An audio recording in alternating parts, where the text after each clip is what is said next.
Hey, what is your growth strategy?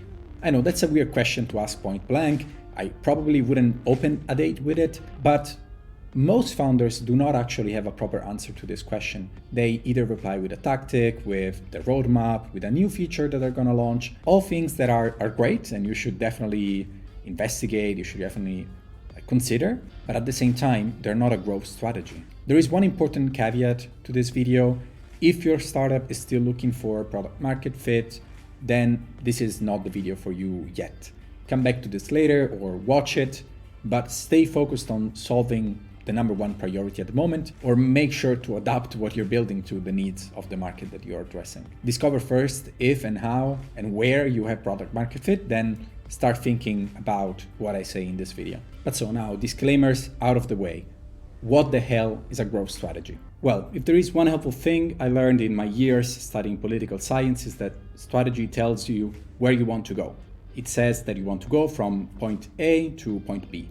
Tactics are how you get from point A to point B, either passing through C, through D, through M, or any other point. So, for example, Zapier used thousands of programmatic pages to dominate relevant Google search results, and that was a brilliant growth tactic. The strategy of Zapier would be much larger and broader, right? It would include the fact that they built and then incentivized the integrations with thousands of software companies. And thanks to this work, they created value and content that attracted users, and those same users would suggest or build new integrations that would make more attractive building new integrations for other companies. So they defined how they wanted to grow, what their advantages were, and then built multiple growth loops. A strategy is not just how you want to grow, creating programmatic pages, but understanding what your advantages are and how you can build multiple growth loops around it. So a growth strategy usually requires many components: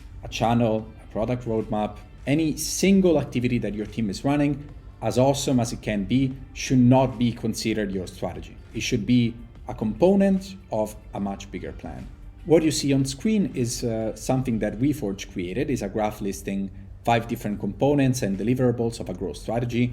Feel free to screenshot it and follow it. But the summary is that you should be able to place your initiatives in a picture that clearly shows a few things: where you want to go, like a certain number of users, ARR, maybe a goal that is based on your North Star metric, something that we discussed in another video that you can find up here or in the YouTube description. How you will make sure that you are in the right path, aka what will you consistently measure and report on, where on your way are obstacles, and where are instead the trampolines, a term that I invented to indicate points of leverage you can use to take significant leaps forward. Going through this exercise is not wasted time. It's important to really make sure that you are covering all your bases, that you know what you're going up against, and that you ticked all the boxes you need to get ready. You might realize you do not have a clear understanding of how your business will grow, and you're only relying on specific tactics.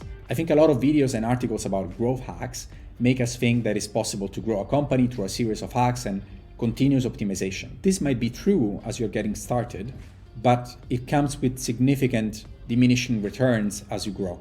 I do not want to discourage you from catching low-hanging fruits. I think it's something that you should do it consistently, and it makes complete sense. But as you catch these fruits, sure, some might pop up as you build more features, as you discover more markets, but eventually they are gonna run out. Eventually, the only fruits available will be further away, or it will be hard to spot them. So continue doing those exercises, but also make sure that you have a broader, larger growth strategy in place, and something that really can fuel somewhat endlessly your growth. Of course, if you still need to figure out how you're going to grow your company in the long run, if you still had issues figuring out what your trampolines are, you might have some extra work to do. I'm thinking of creating a whole new video explaining why eventually venture scale companies need to go past product market fit. In the meantime, there should be a great article in the description, once again from Reforge. But the main takeaway from this idea is that once you figure out product market fit, you also need to start thinking about how to build your product so that it fits right the distribution channels that you decided to use, the ones that showed the most results. You have no power over how Google search engine algorithm works, but you can build your product in a way that helps your business generate a lot of high-ranking pages through programmatic SEO, just like Zapier did, right? So if you found already your product market fit and product channel fit, it should probably have the spotlight in your growth strategy. If instead you're still searching, you can definitely start to think about your growth strategy document, but make sure you take this into account. You're missing a very big piece. And we all know the Pareto principle, the 80-20. It is very likely that one channel will bring you most of the results. So it is very important to think carefully and test thoroughly the channels you want to explore. So was this video helpful? Are you still missing some pieces? What would you like to know more? I noticed that most popular content on the topic online is focused on giving you channel ideas, hacks, tactics. I can, and I probably will give you something like that in the future, but I hope that this video works as a reminder to you on how important it is to focus on the fundamentals first and give you some practical ideas on how to get to those fundamentals. So, as always, I thank you for watching this video. I also remind you that you can go to rapido.fyi to find a lot more amazing resources to get you where you want to go. We are really focused on giving you just-in-time information, not just in case. So you can go, you can filter for the type of information you need, the type of area that you want to address in your company.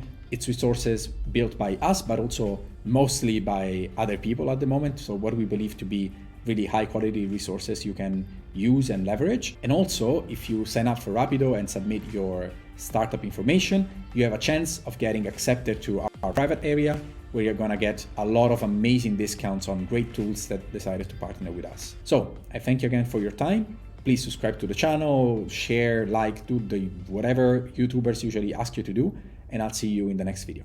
Bye-bye.